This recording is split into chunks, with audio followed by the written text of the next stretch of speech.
আসসালামু আলাইকুম প্রিয় দর্শক, ভিডিও দেখতে পাচ্ছেন রাফায়েল বিমানের ধ্বংসাবশেষ কুড়িয়ে নিয়ে ডাস্টবিনে ফেলা হচ্ছে। কয়েকদিন আগেও যেটি ছিল ভারতের অহংকার, সেটি আজকে ডাস্টবিনে ফেলা হচ্ছে। খুবই দুঃখের বিষয়, পরিতাপের বিষয়।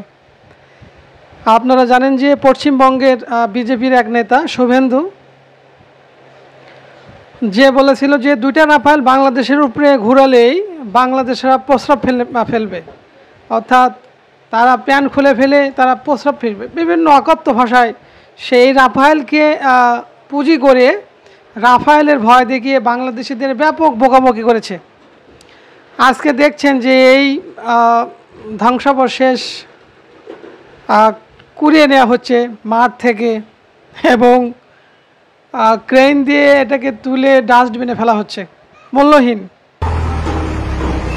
গত 2-3 দিন আগে আমরা দেখেছি যে দুটি প্লেন একসাথে উড্ডয়ন করার চেষ্টা করছে, ঠিক পিছনেরটা ক্র্যাশ করলো। এর আগেও অনেক বিমান বিধ্বস্ত হয়েছে। আপনারা জানেন যে ভারতীয় পাইলটগুলো খুব যোগ্য নয়, আর এরা দক্ষ পাইলট না। মাঝে মাঝেই বিভিন্ন প্লেন, বিভিন্ন ক্যাটাগরির প্লেনগুলো ক্র্যাশ করে। তো ঠিক রাফায়েল বিমান গত রাতে পাকিস্তানে হামলা করেছে ভারত, এবং সেখানে তারা 3টি রাফায়েল হারিয়েছে, $1 বিলিয়ন সম্পদ। সেই সাথে Su-30 অর্থাৎ Su-30 অর্থাৎ 30 এই একটা বিমান গেছে, এবং MiG-29 এই একটি বিমান হারিয়েছে। সেই সাথে অনেকগুলো ড্রোন হারিয়েছে, এবং সেনাবাহিনীর স্থায়ী ব্রিগেড সেটাকেও পাকিস্তানি সেনাবাহিনী উড়িয়ে দিয়েছে। তাছাড়াও ছোট ছোট যে সেনাবাহিনীর ক্যাম্পগুলো ছিল সেগুলো মূলত উড়িয়ে দিয়েছে। ভারত মূলত এই যে পহেলগামের এই বিষয়টাকে নিজেরাই ঘটিয়ে একটি ইস্যু তৈরি করে পাকিস্তানের সাথে একটা যুদ্ধ বাঁধানোর পরিকল্পনা করছে। এবং আপনারা দেখছেন যে এই বৈমানিকগুলো খুব একটা দক্ষ নয়।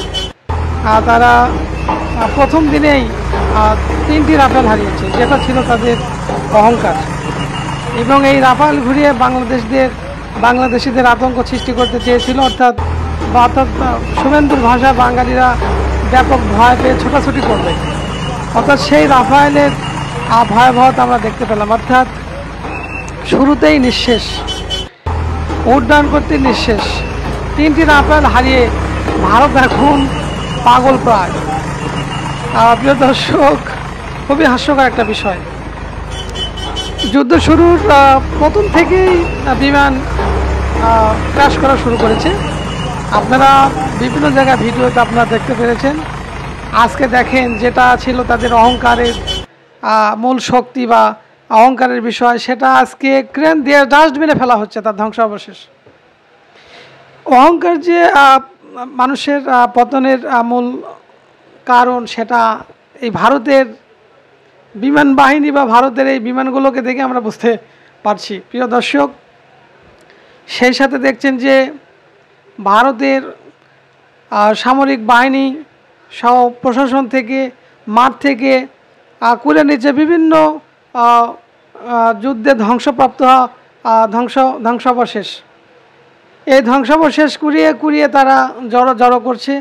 এবং আরেকটি অংশে আমরা দেখতে পেলাম যে ক্রেন দিয়ে সেটাকে ডাস্টবিনে ফেলা হচ্ছে।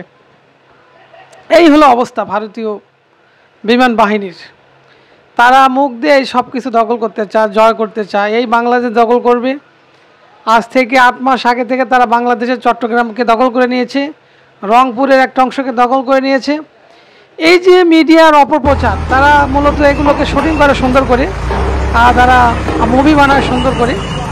মুভিতে তারা এক্সপার্ট, এটা নিঃসন্দেহে বলা যেতে পারে। তবে যুদ্ধে তাদের যে পারফরমেন্স, সেটা আপনারা গত রাতের বিমান বাহিনীর কাণ্ড থেকে আপনারা বুঝতে পেরেছেন যে তারা কেমন দক্ষ।